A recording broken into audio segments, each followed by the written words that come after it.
Welcome to the Love, Listen, Talk, Repeat podcast. I'm your host, Wendy Capewell. The topic of each episode is about relationships, the one with ourselves or the relationship with others. So let's get on with this week's episode. I've got Veronica Verasi with me today, and she is Relational Literacy Educator. Veronica, please introduce yourself and tell us more about what you do. Thank you, Wendy, for inviting me to join you and to have this podcast with you.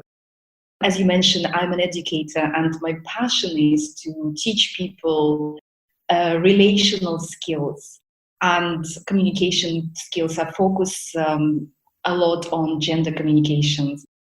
I always have been frustrated with the lack of formal education in that area.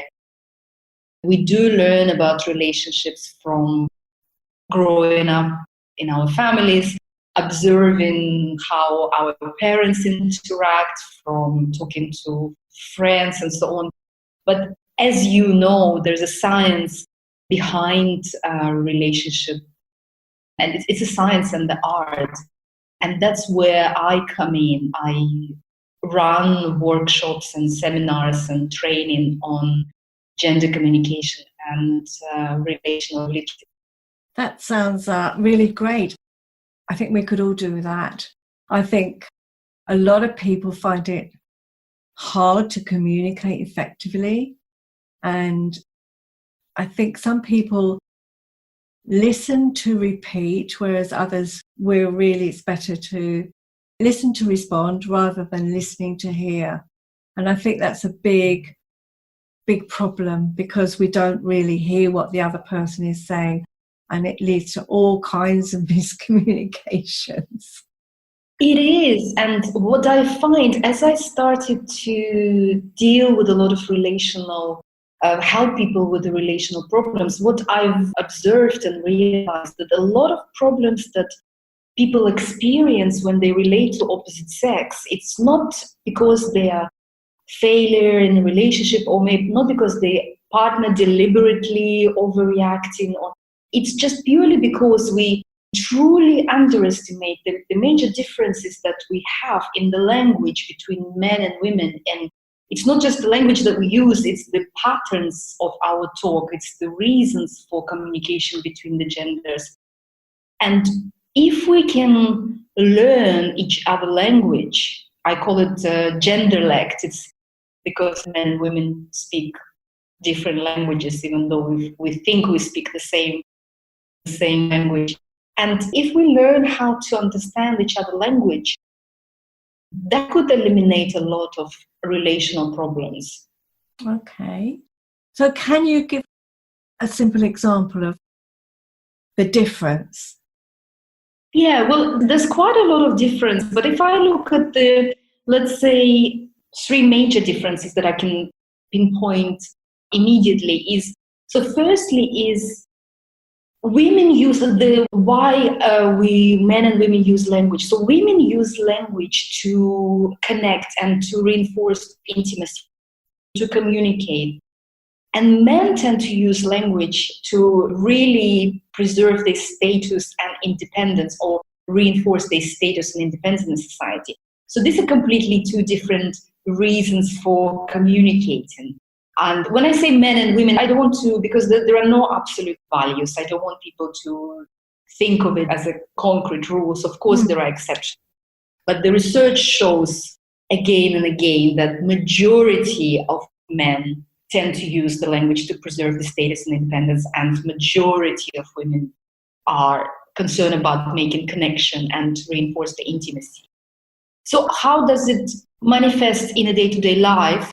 Just to give you an example. So, for example, when a woman asks her partner what he would like to have for dinner or where he would like to go on holiday, for her, it's a way of making connection, starts the conversation, and mutually decide what they would have for dinner or where they would go on holiday.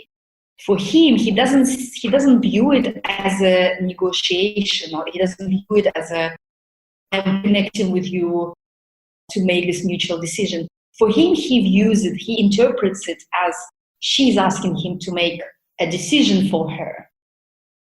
So then he makes a decision by answering her what he thinks they ought to do. And then she would say, well, okay, but how about that? And then he gets frustrated because he thinks she asked him to make a decision. He made a decision and she disrespects that decision. For her, it's just the beginning of conversation and exploring different options. And normally these kind of conversations, they end up in misunderstanding, and people started to fight and him getting frustrated. Well, why did you ask me about this in the first place if you didn't like what I suggested? And she gets frustrated because, well, I was asking you to start a conversation and explore different options. And that's how the differences could manifest in the simple conversations like that, because he feels confused and disrespected by making this decision, and because he's seeking status and she's making connection and he's trying to preserve the status. That's just the differences for communicating where the misunderstanding might arise as a first. Yeah, and I see that a lot. I see that an awful lot. And then there comes a point where the male partner will just say, well, don't bother asking me if you don't want to know. And then they stop even getting involved. Well, you know, I can't say the right thing, or you don't even listen to me. And then they just back off and then feel excluded. It's quite interesting, isn't it? And I think sometimes there's something about, as you say, the female part.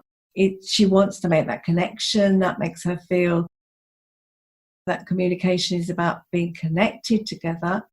Whereas he feels he's got to fix something. He's being asked to resolve the problem. And as you say, if you're not heard, then you're going to feel, well, you don't want to know, so you don't respect me. Exactly. It's just, and it happens all the time. On so many occasions where women start a conversation and he interprets it for completely different reasons. And then he feels frustrated and she feels as well. Yeah, and it could be over the most simple things, can't it? Always simple things, because this is just how the communication misunderstanding happens. This starts with the simple things, and as people continue to misunderstand each other, then it grows into something much bigger, and the resentment continues to grow and grow and grow until one of the partners both just blow up and lose love and feelings for each other. It always starts with small things that are becoming bigger if not understood and tackled. And what tends to happen, I find that when people don't understand that the problem is in their communication styles or differences, the problem is not in the communication style, let me rephrase it, because the styles there's no right and wrong way of communicating. The styles are equally valid. When they don't understand that the differences, or they underestimate the differences, and they try to fix the problem by talking about those problems. But when it's the patterns or the talk that is the problem, it doesn't fix the problem trying to talk about it, it makes it even worse. Yeah.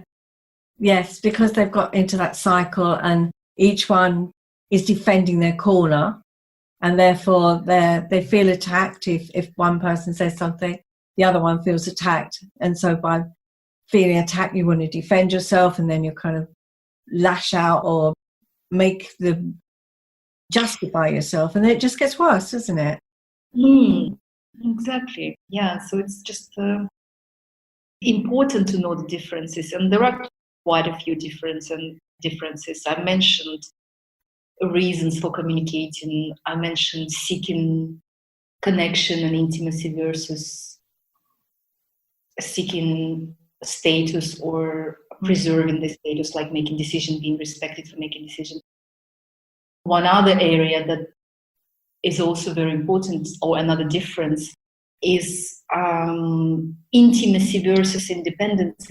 It's very important for a man to have that feeling of independence in communication. So, for example, a man would find it difficult to when he's asked by a friend whether he's free on Saturday night to go out, men would find it very difficult to say to a friend, let me check with my wife. Whereas for a woman, it would be a very natural thing to do because she doesn't have a problem with reinforcing her need for connection, whereas a man would find it very difficult because it will indicate to someone else that he's not an independent, he's not free to make that choice, to make that decision. And often the problem arises where he made that decision to go out or to do something because he was asked or put on the spot without checking with the partner. And a woman would normally get upset and say, I would never made a decision to do something without checking with you first. So the intimacy versus independence is another very, very opposite area where men and women could collide.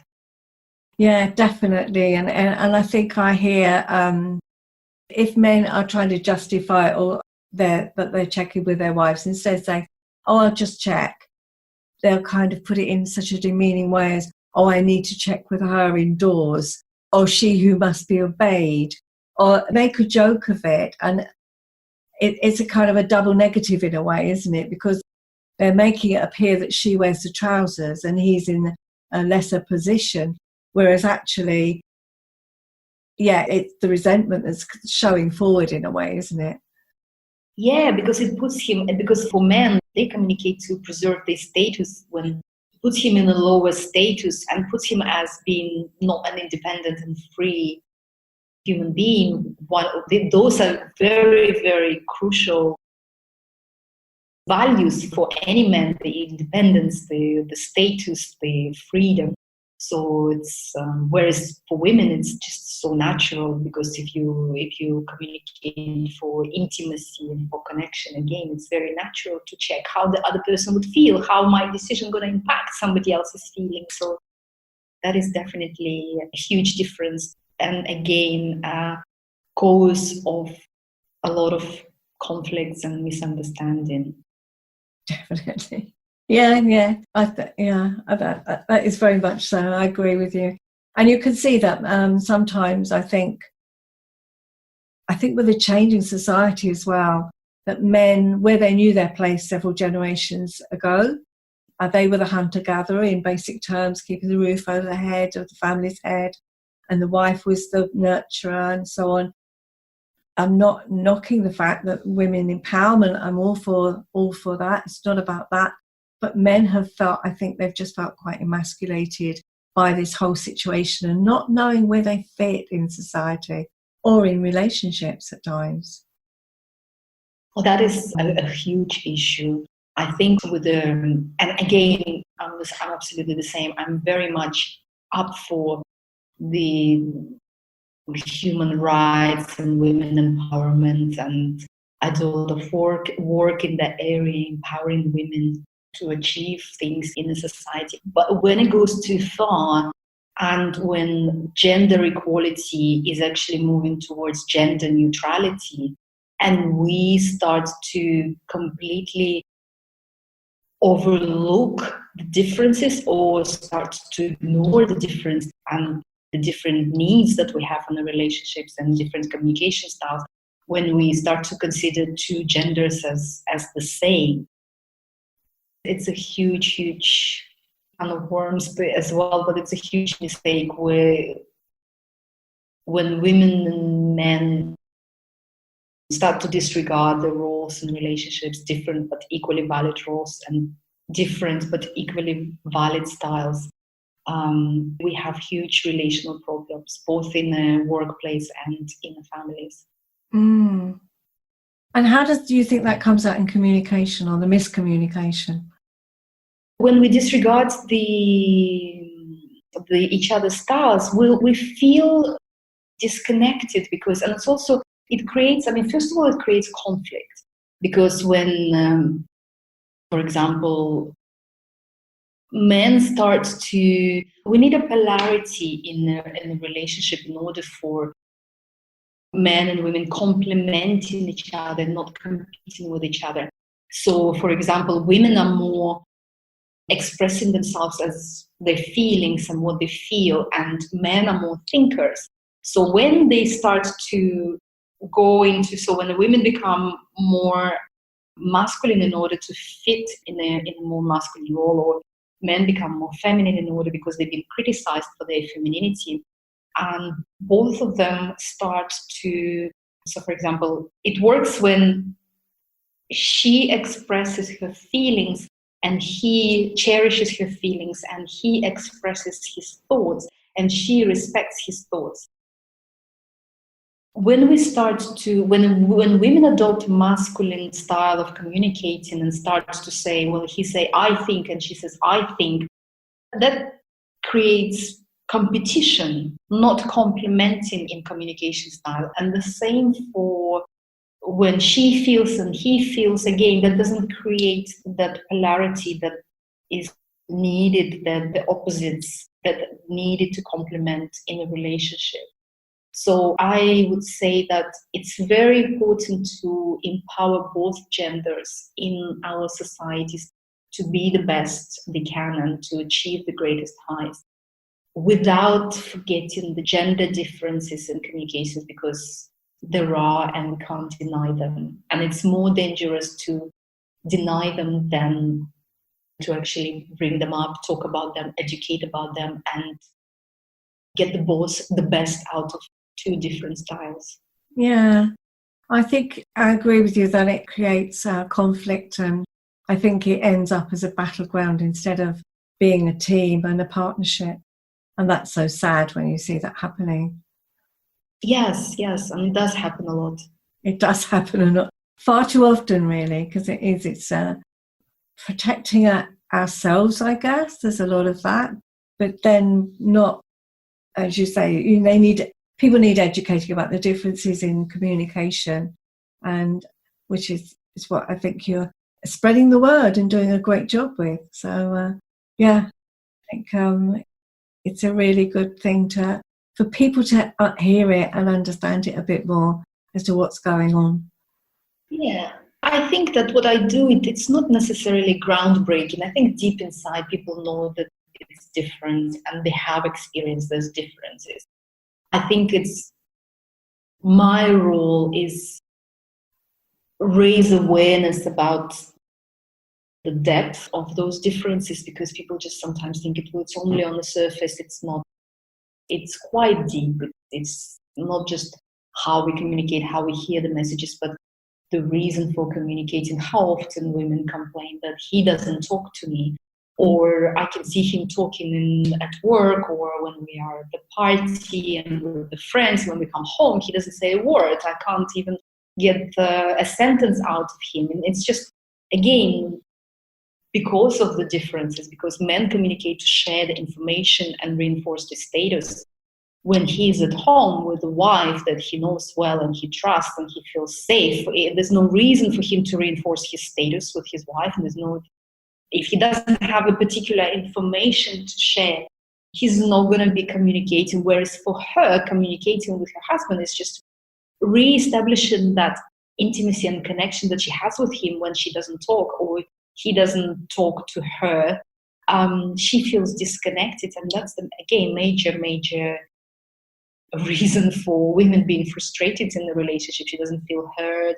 She doesn't feel like he's talking to her enough, because for her it's a sign of intimacy and connection. So my role is really just to raise awareness and make sure people don't underestimate it, and people learn those differences, because when we learn each other's language, we can really improve any relationship, whether it's in a workplace, whether it's a romantic one within a couple. And we just need to be very mindful that just because we speak English to each other, or just because we speak Chinese, doesn't really mean that we speak in the same language. I often say that to couples, especially, that just because you think that you know each other, you've got different backgrounds, different experiences, and it is like one person coming from China and the other one from Italy. It is very different, and it's that understanding of the fact that you are different and you have got different experiences, and therefore, just as you say, because you both speak English, it doesn't mean that you're going to understand everything about each other or the way you function in the world. Of course, nobody's a mind reader. A lot of people just seem to think, well, just because he loves me or just because she loves me, she's supposed to know what I want or guess what I would love, and verbalizing what our needs and wants are in the relationship is a huge step for many people, because they just have this hope that their partner would just guess or somehow read the mind just because they're supposed to love them, and that's part of being loved, being understood without you having to verbalize what you need. Yeah, that's the other one, isn't it? Where they say, well, you should know what I need. You should know. You know me. No one can read somebody else's mind. And I remind people, I don't want, you don't want someone to read your mind, surely, because there's lots going on in your mind that you don't want to verbalize. Oh, absolutely, absolutely. So, and one of the things I teach as well is a non-verbal communication. And again, there's a lot of gender differences in a non-verbal communication, and women tend to read non-verbal signs much better than men. And as you said, sometimes it's a blessing that men probably don't read as much in a non-verbal for women than the other way around. It's because as you said, you don't want somebody to read your mind completely and fully. Some things certainly are better left unsaid. Yeah, I think that goes for both genders, doesn't it, really? There are times where you just don't want to know what's going on in our heads. But I don't think I want to be around when you can actually, when that happens, scientists could develop a way of producing this physical speech bubbles. It would be really scary. I think so too. I certainly sometimes have thoughts that I wouldn't want anyone to read or would be aware about. And I'm sure we all do. It's just sometimes you have your different sides of you that you just explore, and sometimes it startles you or surprises you and might shock others. So definitely. So is there, I think, a great conversation so far. Is there something that you can offer the listeners that they can take away and maybe put into action now? Something that they could really start with? I think a great start would be it's difficult to pick one thing, because as I said, this area is so huge, and I have full day workshops and even 2-day workshops on the topic. If I have one thing to share as a key takeaway today, that would be is for women to really learn how to accept some conflict in a relationship and some differences in a relationship without seeing it as a threat to their intimacy. And for men to learn that, from women to accept that interdependence without seeing as a threat to their freedom. And I want to repeat it. So women to learn that conflict and differences is not a threat to the intimacy with a person. And for men to interdependence is not a threat to their freedom, because that's just two major deep areas where people feel threatened in a relationship, and both tend to run in the opposite direction when it happens. Yeah, I think they're really good. That's really good advice. It's very basic, but it is that understanding, I think, stepping back and appreciation of our differences and celebrating them. Yes, because there's not, one of the things is to believe that there is one right way to learn or one right way to listen. What I don't suggest is that women start imitating men and talk like men, or men imitating women, because we have differences. They are beautiful. We need to celebrate them. We need to use them as a strength, as a source of power for each gender.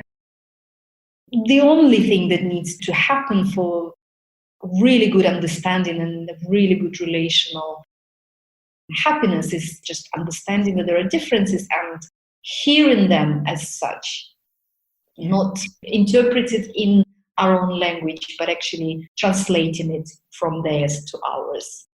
Yeah, that's really good advice.